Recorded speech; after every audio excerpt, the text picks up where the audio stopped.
Maureen O'Rourke, and I am Dean of the School of Law at Boston University.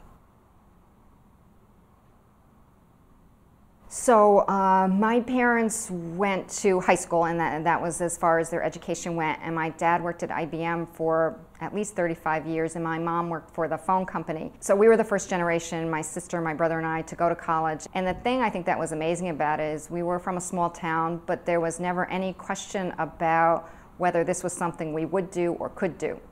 And I always remember there being a lot of magazine articles and there'd be news broadcasts, and people would talk about how girls were discouraged to go into math and science. My sister's an electrical engineer. There was just never anything like that in our house. It was always, you can be whatever you want, just do the best you can, and the rest will follow.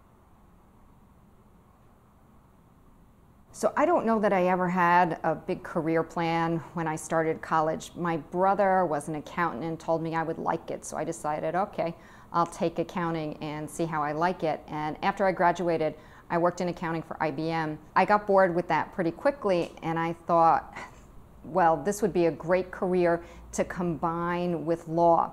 At the time, it was the heyday of Rudy Giuliani as the U.S. Attorney in New York when he was prosecuting the mob. And I went to law school with this vague idea that I would be a prosecutor. And then when I got there, I thought, I'm not really sure that I have what it takes to be a prosecutor. So after law school, I went back to IBM. At the same time, I taught business law to undergraduates at Marist College, where I went, and I loved doing that. And that was how I figured out that teaching was what I wanted to do for a living, and that's how I wound up at BU. So this will sound strange to most people, but my favorite field in the law is secure transactions. And that is, basic deal is when I make you a loan, you promise to pay me back and you grant me a security interest in, let's say, your car. So if you fail to pay me back, I get to repossess your car.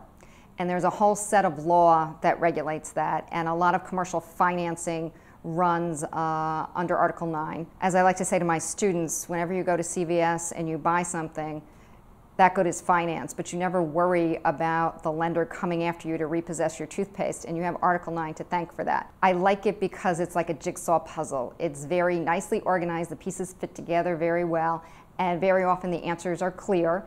When they're not clear, the policies underlying it are sharp enough that you can mount your arguments more easily than maybe in other areas of the law.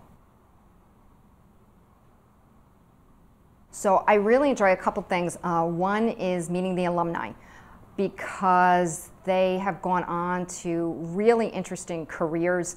I always learn something from them. The other thing that I really like about it is the engagement with the university. Because we run almost autonomously, as a faculty member, you don't necessarily have much contact with the administrators at the university level, but I have found them to be just really great people, great friends and colleagues, and very supportive of the law school.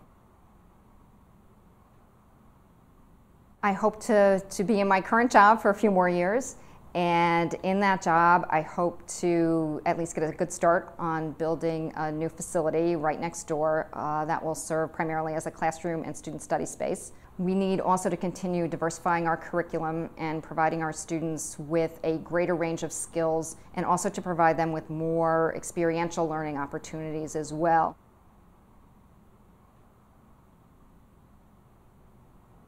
It's the Yankees that are the major focus of my sports, yeah. Since I was a kid.